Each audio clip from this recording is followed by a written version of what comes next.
우리나라를 돌아보면은 우리나라에 대해서 우리가 어떻게 평가하느냐가 서로 다를 수는 있지만은, 그러나 우리 평가보다 외부에서 우리나라를 보면서 우리나라가 지난 그 한 70여 년간 이룬 성취는 대단한 성취거든요. 그러니까 단적으로 얘기하면은 인구가 5천만 이상이고, 그리고 1인당 국민소득이 3만 불이 되는 나라를 3050 클럽이라고 해요.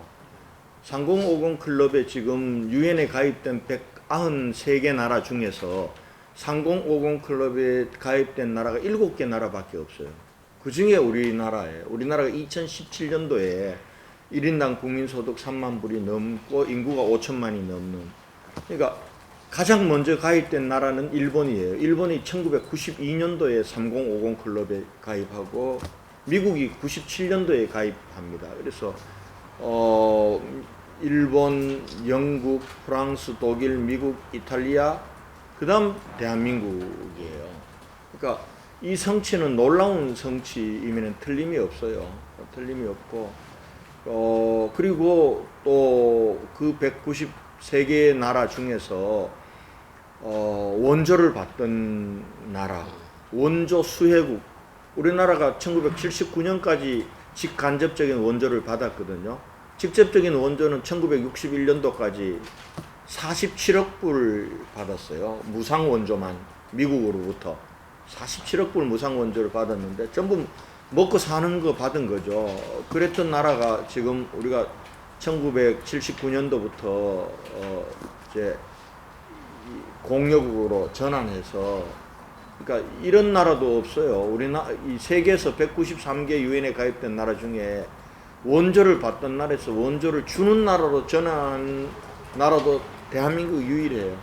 그러니까 우리나라가 안고 있는 여러 가지 문제에도 불구하고 저는 우리나라가 짧은 현대사가 성취한 건 대단한 성취라고 봅니다. 근데 문제는 이게 지금 성장 잠재력도 지금 고갈되고 있고, 그리고 문제는 이렇게 양적으로는 커졌지만 그럼 국민의 삶의 질이 좋아졌냐, 행복한 나라냐라고 물으면은 거기에 대한 대답은 사실은 OECD 국가 중에 최하위예요, 우리나라가. 그러니까 이 자살률 세계 OECD 국가 중에 1위죠. 노인 빈곤율 거의 또 1위에 가깝죠. 그런 상황이니까요. 그런데 이제 문제는 양극화가 심각한 거죠. 우리나라 양극화는 계층 간의 양극화만 과거에는 문제가 됐지만 지금은 훨씬 더 가면 갈수록 지역 간의 양극화가 훨씬 더 심각하고, 지역 간의 양극화가 어찌 보면은 모든 문제를 낳고 있는 근본 원인이 되는 거예요. 그러니까 저출산 고령화의 대책으로 우리나라가 돈을 수백조를 퍼부었지만은 저출산은 점점 더 심화되잖아요.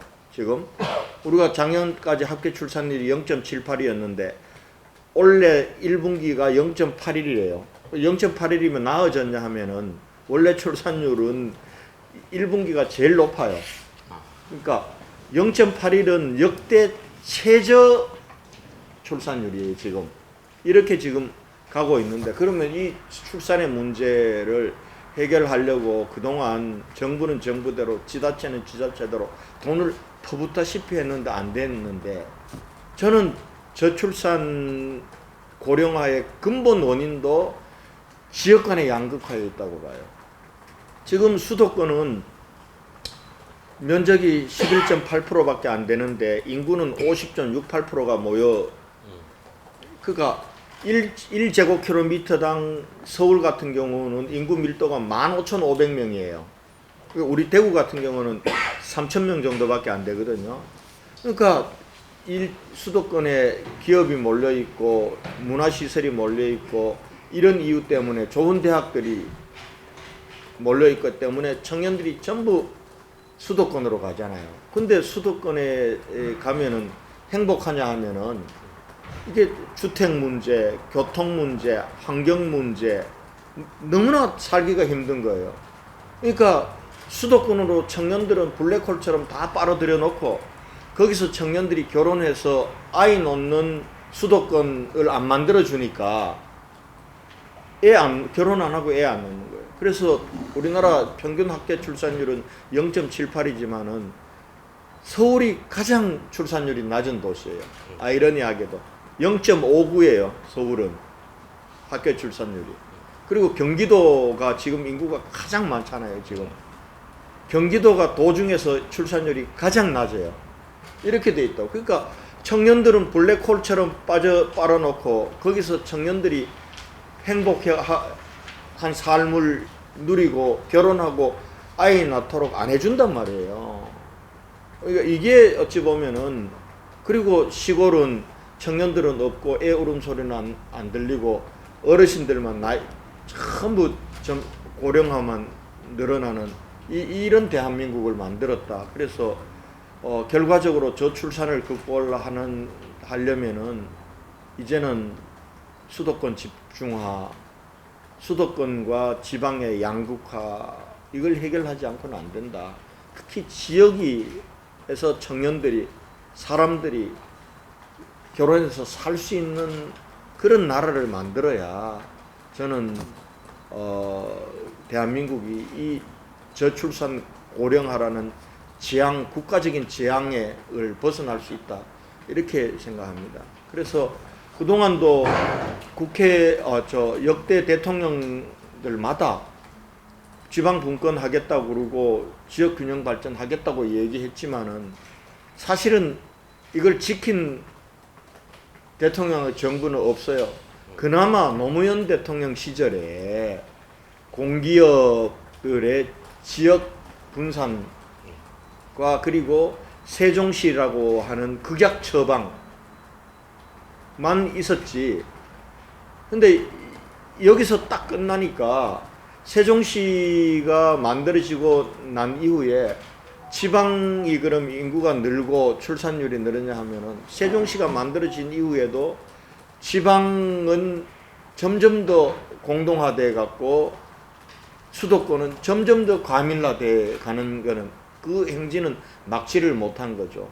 공기업들이 지방에, 우리 대구에도 지금 12개 내려와 있고 지방으로 공기업들을 이전시켰지만 그 공기업들이 지방의 사람들, 청년들을 특히 정착시키고 지방의 인구가 수도권으로 블랙홀처럼 빨아들이는 걸 막지는 못했다는 거죠.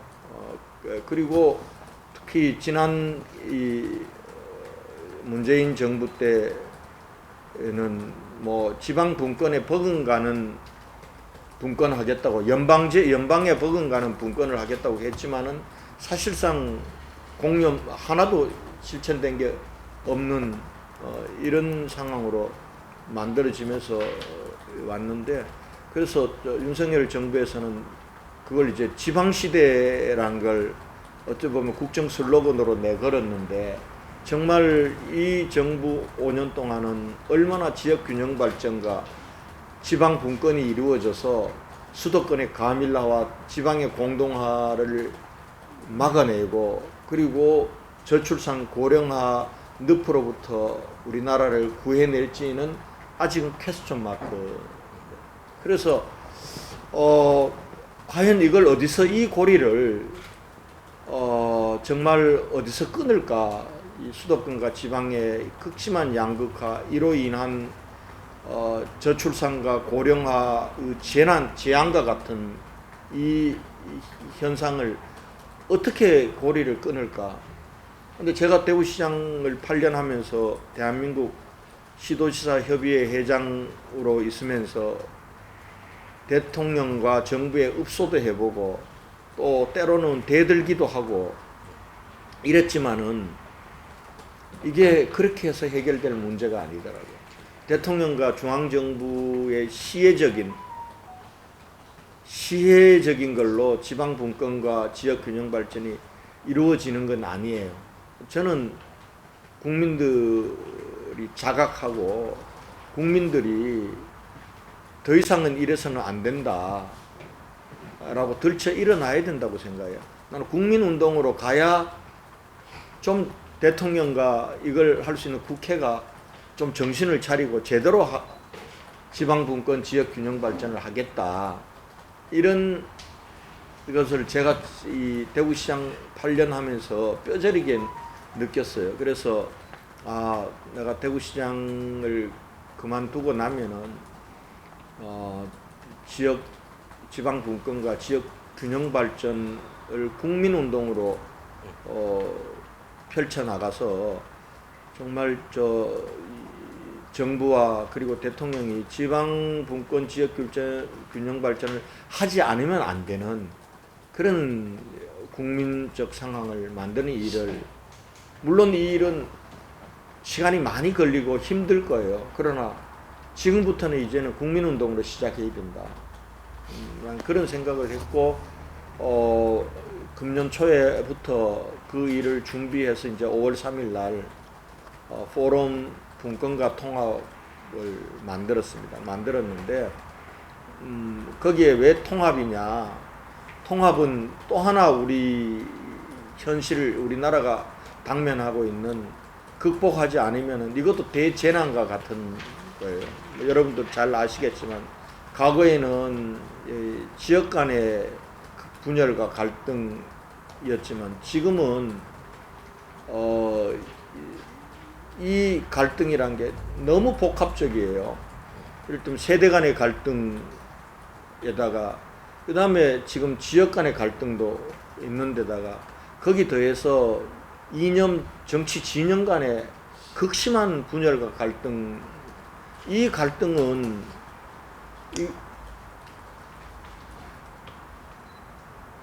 이 갈등은 우리 국민들이 진실의 눈을 가리고 있어요.